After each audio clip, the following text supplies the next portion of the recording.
This is WURN 1040 AM, Miami, Florida, covering the Florida Keys to the Palm Beaches. Actualidad Radio, un idioma, todos los acentos, una sola señal. Una emisora de Actualidad Media Group. ¿Cuáles son los límites de la mente? ¿De qué es capaz un ser humano si logra alcanzar el máximo funcionamiento de su cerebro? ¿Es posible programarse para tener éxito?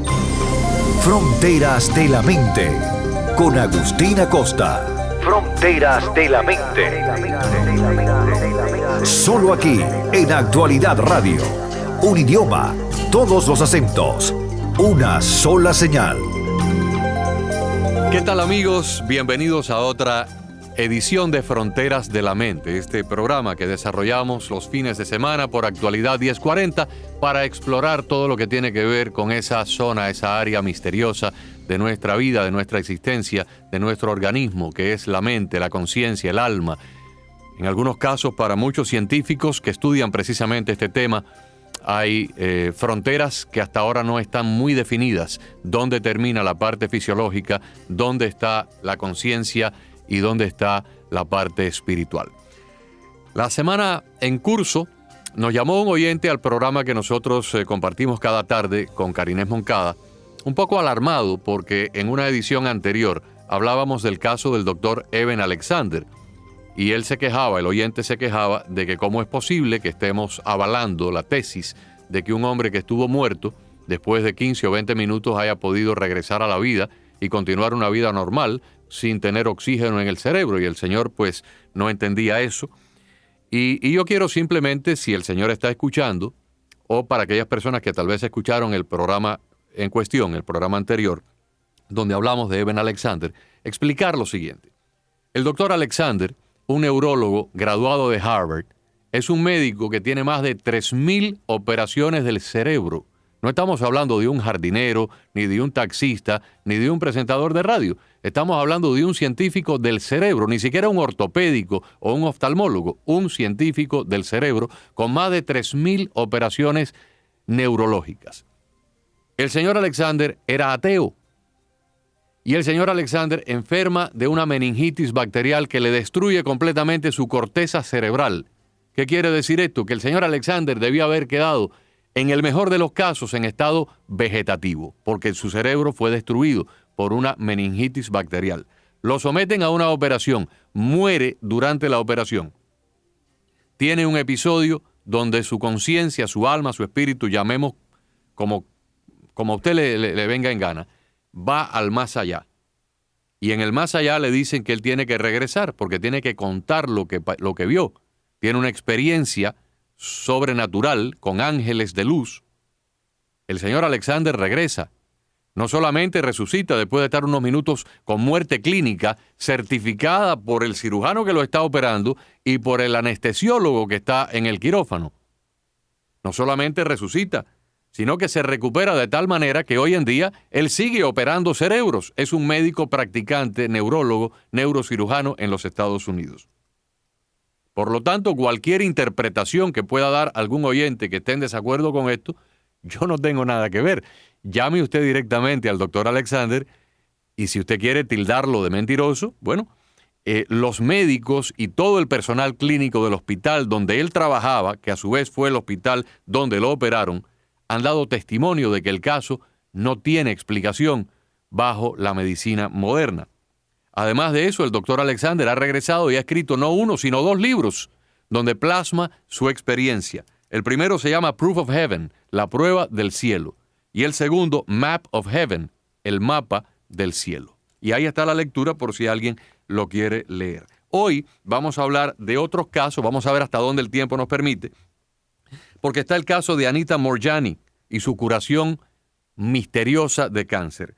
Anita Moorjani nació en la India, mejor dicho, de padres indios o hindúes, pero nació en Singapur. Su abuelo paterno fue un comerciante de textiles, propietario de un negocio en Sri Lanka, y por eso su padre y su abuelo tuvieron que viajar por muchos lugares, y Anita nace en Singapur. Sin embargo, aprende a hablar cantonés porque muy niña, tenía apenas 2 años de edad, cuando la familia se estableció en Hong Kong, en China. Sus padres la enviaron a un colegio católico, allí en esa colonia británica en esa época, pero en la casa practicaban la religión hindú. Y Anita crece dentro de una dualidad entre las enseñanzas católicas y las enseñanzas de la reencarnación, el karma y todo lo pertinente a la religión de sus padres. En abril del 2002, Anita se había convertido en una exitosa ejecutiva empresarial y en ese momento empieza a enfermar y su médico le diagnostica un linfoma de Hodgkin, un agresivo tipo de cáncer que ataca el sistema linfático. 4 años más tarde, en el 2006, a pesar de numerosas terapias, sus tumores han avanzado significativamente y ya estaba confinada a una silla de ruedas, necesitando un tanque de oxígeno para respirar. En febrero del 2006 cae en coma y los médicos le dicen al esposo que le quedan apenas 36 horas de vida. Escuchamos el resto del relato en la voz de la propia señora Anita Moorjani. Dice así: de pronto me vi en el umbral entre la conciencia y la inconsciencia, pero sentí que mi espíritu ya no estaba en mi cuerpo, me sentí realmente bien. Podía ver cómo la doctora le decía a Danny, su esposo: el corazón de su esposa puede seguir latiendo, pero ella ya no está aquí realmente, es demasiado tarde para salvarla. Sus órganos ya han dejado todos de funcionar y es por eso que ha caído en este estado. Ella no va a lograr pasar la noche. Cualquier cosa que le administremos en ese estado puede ser demasiado tóxica y fatal para un organismo tan débil. Sus órganos ya no están funcionando. Mi madre y mi esposo parecían tan asustados que les dije: no lloren por mí, yo estoy muy bien, me siento bien. Pensé que les estaba diciendo esas palabras en voz alta, pero me di cuenta que no me escuchaban, porque nada se escuchó, no tenía voz. Quería abrazar a mi madre y a mi esposo, consolarlos, decirles que estaba bien, pero mi cuerpo estaba tendido sobre la habitación, yo estaba flotando sobre el mismo, pegada al techo. Todavía estaba consciente y lúcida de cada detalle que se desenvolvía a mi alrededor. Mi cuerpo estaba conectado a las máquinas, a los tubos, a los monitores. En ese momento yo no sentía ningún apego a mi cuerpo, casi inerte, mientras él yacía en la cama del hospital. Y yo no sentía como que fuera mío. Se veía demasiado pequeño e insignificante para contener todo aquello que yo estaba experimentando. Me sentí libre, liberada, magnífica. Cada dolor, cada molestia, cada tristeza, cada sufrimiento, de pronto habían desaparecido. Yo me encontraba totalmente libre de la carga física y no podía recordar haberme sentido nunca tan feliz. Luego tuve una sensación simultánea de cruzar a otra dimensión y estar abarcada o contenida por algo que solo puedo describir como puro amor incondicional. Pero inclusive la palabra amor no le hace justicia. Era la más profunda forma de dar amor que nunca antes había experimentado. Iba mucho más allá de cualquier forma de afecto físico que podamos imaginarnos. Y era incondicional, era mío, sin importar lo que hubiera hecho jamás. No tenía que hacer nada o comportarme de cierta manera para merecerlo. Ese amor era para mí, sin nada que importara. Me sentí completamente bañada y renovada en esa energía, en esa luz que me hacía sentir como si yo perteneciera a todo el universo. Como si finalmente hubiera llegado después de años de lucha, de dolor, de ansiedad y de miedo. En ese momento de su experiencia, Anita relató que se sintió conectada a algo muy difícil de explicar simplemente porque no hay palabras adecuadas. Y sigue diciendo: muchos seres que ya habían muerto, incluyendo a mi padre y a mi mejor amiga, que habían fallecido previamente de cáncer, se acercaron, me rodearon. No reconocí a los otros que estaban allí, pero también me amaban mucho y me protegían. También experimenté una claridad extrema del sentido de la vida, del esquema magnífico de las cosas y por qué era que yo tenía el cáncer. Entendí también que la vida es un regalo y las posibilidades asombrosas que nosotros, como seres humanos, somos capaces de realizar durante nuestra existencia. Descubrí que somos nosotros mismos, con nuestro amor, actitud y energía, los que instalamos en el cielo o en el infierno en la tierra. Así que mi nuevo propósito ahora sería vivir el cielo en la tierra usando esta nueva comprensión y también de compartir ese conocimiento con el resto de la gente. Me hicieron entender que todavía no había llegado mi tiempo, que si elegía quedarme allí con ellos, no experimentaría muchos de los regalos que todavía el resto de mi vida física me tenía deparados. También comprendí que si elegía volver, mi cuerpo se curaría muy rápidamente, pues entendí que las enfermedades comienzan en un nivel energético antes de que lleguen a manifestarse en el nivel físico. Los guías de luz me dijeron que el cáncer desaparecería y mi cuerpo físico se recuperaría muy rápidamente. Entendí a nivel de la conciencia que la gente tiene tratamientos médicos para las enfermedades. Cura solamente la enfermedad del cuerpo, pero no la energía, así que la enfermedad regresa. Entendí que si yo volvía a la vida, volvería con una nueva energía, más sublime, más sana, más pura. Me demostraron que todo lo que sucede en nuestra vida depende en gran parte de esta energía que se encuentra alrededor de nosotros y creada por nosotros mismos. Gracias a este gran amor incondicional que sentí y que me rodeaba, pronto me sentí muy poderosa y visualicé un futuro donde yo volvería nuevamente a la vida y vencería el cáncer en cuestión de días. Y al contrario de lo que decían los doctores, tendría una vida muy larga. Mientras los especialistas que atendían a Anita y sus mismos familiares esperaban el momento de su muerte, de pronto ocurrió lo inesperado. Anita despertó del coma, recuperó su conciencia, comenzó a mostrar alentadores signos de recuperación. Los médicos alarmados le practicaron varios tipos de análisis y exámenes, incluyendo biopsias de los nódulos linfáticos y de la médula ósea para comprobar el avance del cáncer que se había ramificado por todo su cuerpo y que ya estaba invadido por 16 tumores de un tamaño promedio al de un limón. Pero, inexplicablemente, los exámenes demostraron que Anita Moorjani ya no tenía cáncer. Sus tumores se redujeron primero en un 70% en solo una semana y luego al cabo de un mes habían desaparecido. Y sigue contando. La primera vez que caminé hacia un grupo de personas después de salir del hospital, todos se asombraron. Me miraban como si hubieran visto un fantasma. No podían creer cómo me había recuperado tan rápido, pues cada uno de ellos pensó que yo iba a morir. Entonces compartí mi experiencia y algunos de ellos me dijeron posteriormente que yo les había cambiado la vida. Amigos, el caso de Anita Moorjani no puede ser explicado por la ciencia médica, como tampoco pueden ser explicados los demás casos de médicos que han muerto, como el doctor Eben Alexander, o el próximo que vamos a compartir con ustedes, el del doctor Rajiv Bharti, o los casi 15 millones de casos de personas que han tenido experiencias similares en los Estados Unidos. La doctora Mary Neal, que falleció ahogada en un río de Chile, donde fue a practicar el deporte del kayaking, junto a su esposo, que también es médico, y después de casi 45 minutos de que su corazón y sus pulmones habían dejado de funcionar, resucitó a la vida y hoy en día sigue siendo una cirujana exitosa de la columna vertebral. El caso de Rajiv Bharti lo compartimos a continuación. Nacido en la India, se graduó de medicina en su país natal y luego continuó estudios de posgrado médico en Gran Bretaña. Al trasladarse a los Estados Unidos, ya el doctor Bharti tenía una especialidad en pediatría. Sin embargo, cuando llegó a California, quiso hacerse anestesiólogo. Siempre ha sido un hombre de ciencia y un excelente profesional. Fue nombrado jefe de anestesiología del Hospital del Corazón en Bakersfield, en California, y además dirigía su propia clínica privada del dolor. Su esposa es odontóloga y también dirigía en esos días su propio consultorio dental. Bharti comenzó a ganar mucho dinero y pronto cambió su pequeña casa por una mansión, luego por otra más grande. Sus automóviles pasaron de ser un Ford a un Toyota, luego a un Porsche, a un Ferrari, y le dio por coleccionar automóviles de lujo. Vivía en una mansión de 15,000 pies cuadrados, con 9 dormitorios, cada uno con su baño. Era un hombre multimillonario y una gran personalidad en esta zona del jet set californiano. Escuchemos el propio relato en su voz. En el transcurso de 25 años de carrera, había oído decir a la gente que habían visto a sus amigos fallecidos durante un paro cardíaco, o luces al final de un túnel, o gente hecha de luz. Siempre había pensado que esas eran cosas increíbles, puras historias, y nunca tomé en serio a los pacientes que me hablaron del tema. En el 2008, a la edad de 51 años, descubrí que yo tenía un cáncer de próstata.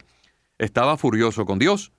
¿Qué había hecho yo para merecer eso? Sin embargo, reservé una operación con uno de los mejores cirujanos de próstata del país en la ciudad de Miami y asumí que todo estaría bien. Sin embargo, la operación no marchó de esa forma. Quedé con muchas cicatrices y adherencias internas muy dolorosas y otros efectos secundarios debilitantes.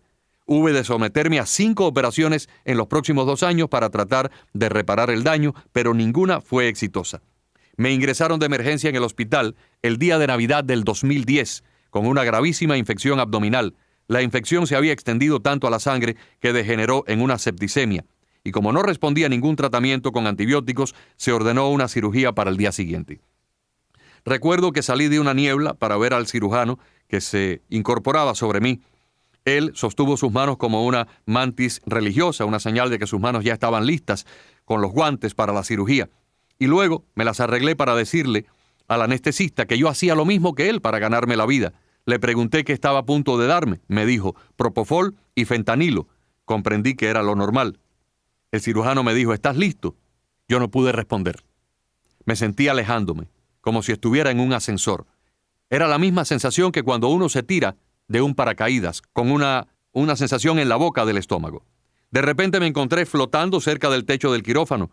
Con todos mis sentidos intactos, observé cómo los cirujanos limpiaban la infección de mi abdomen en el cuerpo que estaba acostado sobre la camilla. Incluso escuché al anestesiólogo contar una broma de mal gusto que hizo reír a todos en la sala. Pero, ¿dónde estaba yo? Por unos instantes me quedé helado de miedo, preocupado por lo que estaba ocurriendo. Finalmente, sin embargo, me relajé, viendo con asombro cómo los cirujanos y los enfermeros trabajaban en mi cuerpo, mientras yo flotaba por encima de ellos, pegado al techo. ¿Seré realmente yo?, me pregunté. ¿Cómo puedo estar en dos lugares a la misma vez? Y de repente me di cuenta de un cambio de perspectiva a medida que mi campo de visión se expandió. Todavía estaba en el quirófano, en un hospital de California, pero al mismo tiempo podía ver perfectamente a mi madre y a mi hermana sentadas en un sofá de nuestra casa familiar a miles de kilómetros de distancia en la ciudad de Nueva Delhi, en la India, donde yo había crecido. La escena era vívida y muy detallada. Mi hermana llevaba jeans azules y un suéter rojo, y mi madre un sarí verde y un suéter del mismo color. ¿Qué debemos hacer para cenar?, preguntó mi hermana. «Hace frío afuera», dijo mi madre. «Deberíamos hacer una sopa caliente. Una sopa de lentejas suena muy bien». Estaba tan concentrado en ellos que el sonido repentino de los instrumentos que chocaban en el quirófano hizo que volviera la cabeza hacia la izquierda. Yo estaba pendiente de dos escenas que estaban produciéndose al mismo tiempo a miles de millas de distancia y en lados opuestos del planeta. El anestesiólogo le dijo a sus compañeros, «Este tipo es un desastre. Se nos va a morir». Ahora yo estaba seriamente asustado. ¿Qué está pasando? Mi conciencia alterada se preguntaba si alguna vez volvería a mi cuerpo físico o estaría destinado a vagar por la eternidad como un espíritu. ¿Es que acaso estaba muerto? Me sentí como un astronauta que había dejado su traje espacial solo para encontrar un traje innecesario para el viaje. Con un pánico creciente miré hacia atrás, hacia adelante, a las dos escenas, hasta que ambas comenzaron a desvanecerse. Todo se oscureció. Luego todo se volvió muy oscuro. Puro miedo infundido con un olor a carne quemada. A mi derecha se escuchaban terribles gritos de dolor, de angustia. Me arrastraron como en un pavimento en movimiento. Traté de alejarme. Cada vez que daba un paso hacia atrás, una fuerza invisible me hacía avanzar. Hasta que una vez escuché una voz profunda que me habló telepáticamente. «Has llevado una vida materialista y egoísta». Yo supe que eso era cierto. Me sentí avergonzado. A lo largo de los años había perdido la empatía por mis pacientes. Mientras el humo se elevaba y las almas ardientes gritaban a mi alrededor, pensé, ¿por qué tengo todas esas cosas? ¿Por qué he acumulado tantos bienes materiales? ¿Por qué necesito una casa tan grande? Me sentí lleno de vergüenza, pero sabía que mi oportunidad de cambiar había desaparecido. En ese instante, tuve una segunda oportunidad, en la forma de la última persona a la que yo esperaba ver. Era mi padre. Lo reconocí de inmediato, aunque parecía 30 años más joven que en el momento en que falleció. Tomó mi mano en la suya y me llevó lejos del borde de aquel lugar tenebroso, como si yo todavía fuera un niño pequeño, y luego, poniendo su brazo alrededor del mío, trató de consolarme.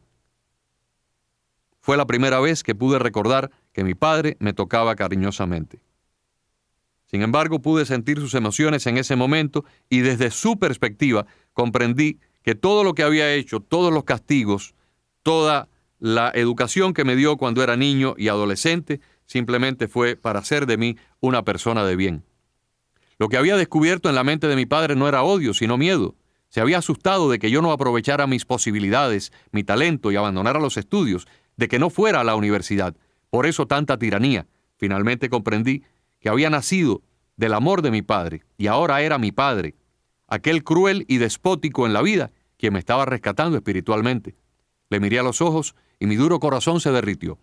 La ira, me dijo mi padre, no suele ser un acontecimiento aislado, se transmite de padre a hijo, y tú lo sabes perfectamente, porque lo que yo hice por ti, tú también lo estás haciendo con tus hijos. Me pregunté si alguna vez tendría la oportunidad de regresar a la tierra y pedir perdón. El paisaje comenzó a cambiar. Me di cuenta de que habíamos entrado directamente en un túnel. Increíblemente pronto vi que estaba lleno de gente que yo conocía. Reconocí a mi abuelo, que me dio una mirada dulce. Estaba en medio del camino del túnel y ahí fue cuando tuve una revisión de mi vida en la que volví a experimentar en detalle las cosas que había hecho durante mi infancia, durante mi adolescencia y luego durante la etapa adulta. Una vez más, un mensaje telepático llegó de la nada. Los momentos más simples son los más importantes. Todos construyen la persona que tú eres.